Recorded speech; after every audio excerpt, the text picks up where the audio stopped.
Oh, yes. Let's not break now. Sal is with us. Sal, busy day. Busy day. Yeah, very busy day. And, these things are always, you're kind of always at the whim of when they're happening, right? We don't really know because we're like, hey, there's like, we're going to have these guys that the Bills are signing and sign their contracts, and you got to wait for them to get to town. Mm-hmm. They sign their contracts. They meet with coaches. They meet with, teammates. They're walking by someone's office. They get stopped. So we never know when it's going to happen, but we just heard from pretty much every edition, I believe, except for Darrington Evans and Michael Hoyt. I don't know if Evans will talk to us at all. That might not be someone that they're going to trot out there. Hoyt will be tomorrow. Most interesting comment. I like some of what I heard from Bosa. Oh, my gosh. He was great. I had a Chargers reporter on, Fernando Ramirez, and he said Joey is great in front of a camera and microphone. He said, but he's super dry. His humor. He's got dry humor. And he's just this guy, like, he's kind of deadpan. And that's exactly what you got today. So, he was spot on. I mean, he said some funny things, but he said some things that just, like, the way he talks, it's kind of interesting. And listening to him, he was very, very much a straight shooter and just kind of revealed. And, he said that I love the quote I think the money quote of the day was, he said, Josh Allen texted him and said, if we do what we set out to do, we will be immortalized in this town. I think that's right. Right? I mean, right? I mean, Allen's already well on his way, but a Super Bowl obviously cements that, and everyone who is a part of it, even if they just got here, might become immediately statue eligible. All right, I'm exaggerating a little, but that's a great way to be immortalized, statue. I mean, I've said a few times, Sal, if they got to the Super Bowl and won it, there'd be a statue of the James Cook touchdown against the Chiefs, with the hand on the ground and extending the ball out. Like that'd be Bobby Orr scoring the goal against the St. Louis Blues for us. But it did, and now it's just a really cool play that we'll probably forget about. How was Palmer? Sorry, guys, just starting on my car.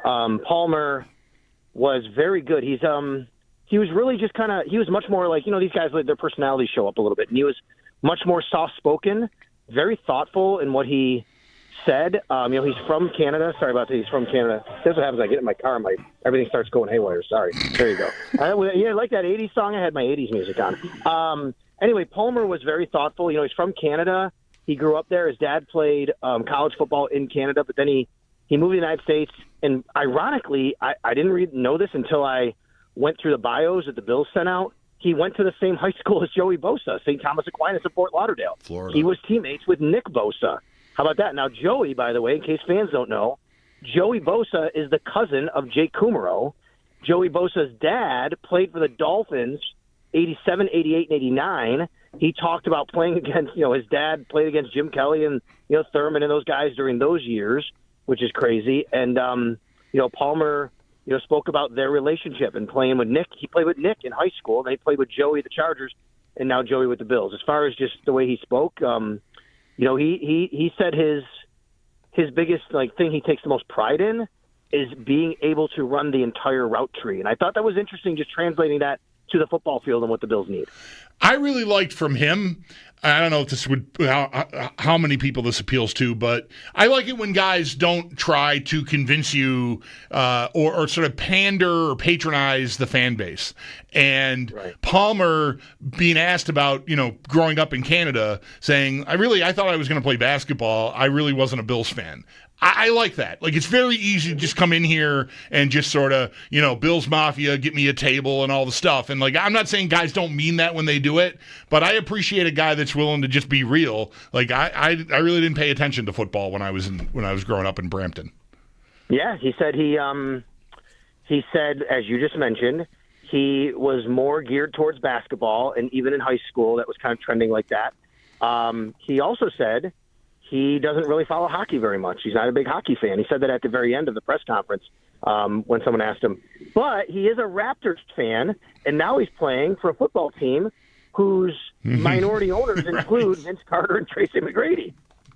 Sal Capaccio on the West Her hotline. I wanted to ask you, we talked a little bit about the Cook situation here, if it can be called a situation, at the beginning of the show. About Ty Johnson, we really haven't gotten into that. It did happen that the Bills brought him back. So Would you be, this was a debate we've had in here today, would you expect them to not draft a running back this year? Would you expect them to do it? They've done it every year. It's a deep class. They have 10 picks. What would it mean? Maybe it's just sort of down the middle, if kind of the way I'm looking at it, if they drafted a running back, say, in like round 5. It's a really good question, Mike, because if you're the prediction of their drafting a running back, I'm on the fence because I don't think they need to. I don't think it screams like a position they're going to do. But I wonder if they just want to have more insurance with Cook. And that might be why. And the reason I say that is they're literally at the exact same number and names, exactly, right now, of what they were going into training camp last year. There's no reason to draft a running back. Right. Unless maybe they just feel like they need a little more insurance, right? I mean, I don't know. And I'm not saying if they draft a running back that, oh, my God, that means they're getting prepared to trade James Cook or he's going to hold out. I'm not saying that at all, but I don't see a reason or need to do it based on how they normally operate, the numbers they bring, and who they have on the roster with them. Right. Well, and what is especially different, Sal, it's the same group, but the roles off of last year to me, and I realize like there'll be training camp and preseason and things can change, but I think, assuming Cook, gets here, eventually, like they settle that one way or another, I think the roles are all pretty defined at this point, right? Like Cook is your number one guy. You got Ty Johnson. He's third downs and passing situations and 2-minute drill and all that. And Ray Davis is the backup basically to Cook. And like last year, we didn't I know Ty Johnson had been here already, but I didn't feel like, to me, he was the equal of Darrington Evans at this time last year. Now, I'm glad they brought him back because I feel like there's a role there for him, and he excelled at it and proved to be valuable. So just plop him back in that same spot. And so, I don't know, like I'd have a hard time avoiding feeling like they're getting some sort of Cook insurance here if they picked a running back, because not only do they have the bodies, but the bodies all sort of fit in a spot that they should feel pretty comfortable about, I think. Agreed 100%, and I'll take it even a step further, Bulldog, and say, and these guys, like, 2 of them aren't rookies anymore, and I'm counting Frank Gore Jr. on the practice squad, who had a nice preseason. Like, they all are guys they know. There's no wondering of who you have. There's no, where does this guy fit in? You know their skill set. They've been here a year. Let's run it back. It's literally like it's amazing to me. I'm doing this I have the spreadsheets where I look at, I have the roster, and then I did today in and out.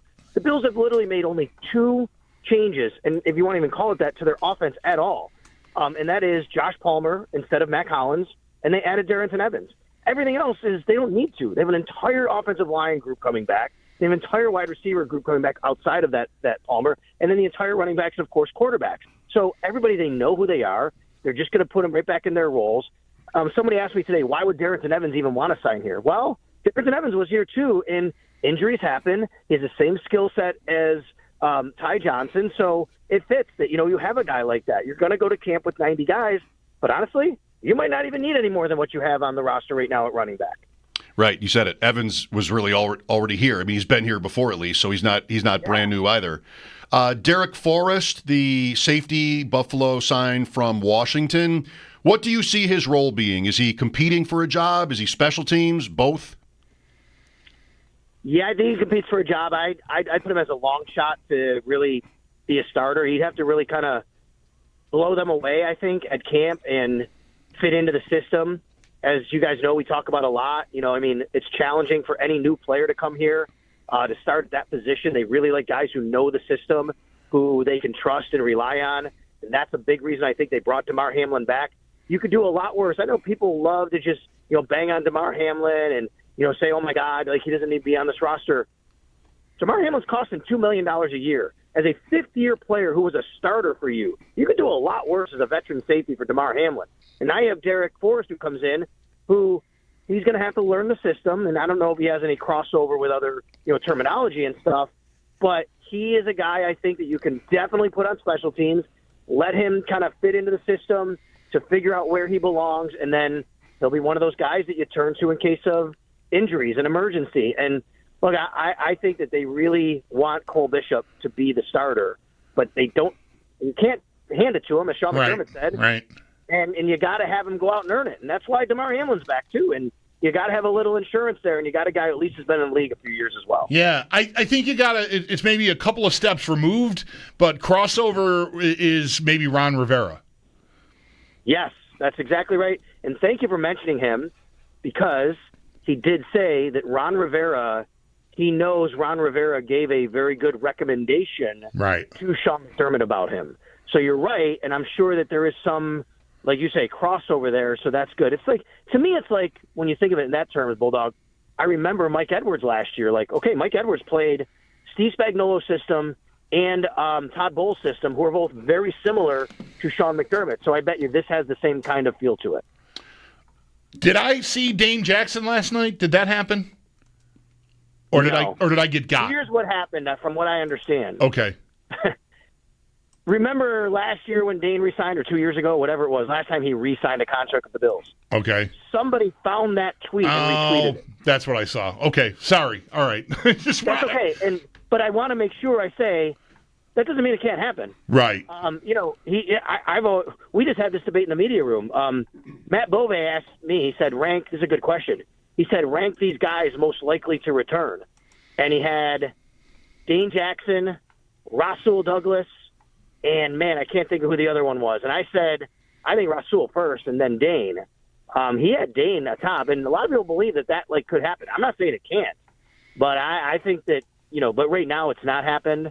Who knows? Maybe Dane Jackson does come back. They do like their guys who know their system. You know who else is out there? And I'm not reporting or saying that I think the Bills are interested in bringing him back, but I do know, because I talked to him after they played him in the playoffs, and he said he'd be open to a return to Buffalo, and that's Tre'Davious White. I'm not here predicting it's going to happen, but there are a few guys out there who do know the Bills system. Mm-hmm. Sal, anything else? I think that was it. No, I think that's it, guys. We'll have everything. I sent everything into Zach, so if anybody wants to hear all these interviews, obviously, we'll have everything for everybody at the website, WGR550.com, and on the app. Was there was some thought that maybe there'd be Brandon Beane today, but no? He might still talk. We have no idea. Okay. So if that happens, we'll have it for you as well, but it's kind of up in the air. He's working. It's one of those deals where it either could or it couldn't, and if it does, who knows what time. It'd be funny if he just sort of sat down at the podium but didn't speak. Just sat there and people asked him questions and just never said a word. Or came out and spoke after everyone had gone home. He's not available. And he just comes out and just answers questions that he has in his own head. Yeah. Yeah, that's exactly right. But as we always say, keep your head in a swivel. You never know. It might get Brandon Beane today. One other name that I thought when you mentioned Tre'Davious White you were going to mention, but it doesn't really cross over to McDermott's time here, but Stephon Gilmore is out there still too. He is, and he's an interesting guy. I mean, he's an older guy, but he's still been successful in the league, and he does have – I think he's very good at both systems, meaning man-to-man and zone. He can still play both, and that's an interesting guy. I wonder if that's somebody that they would revisit. Suddenly, guys, starting corner has become kind of the most interesting spot on the Bills for me. I have no idea what they're going to do, but it's such a critical spot.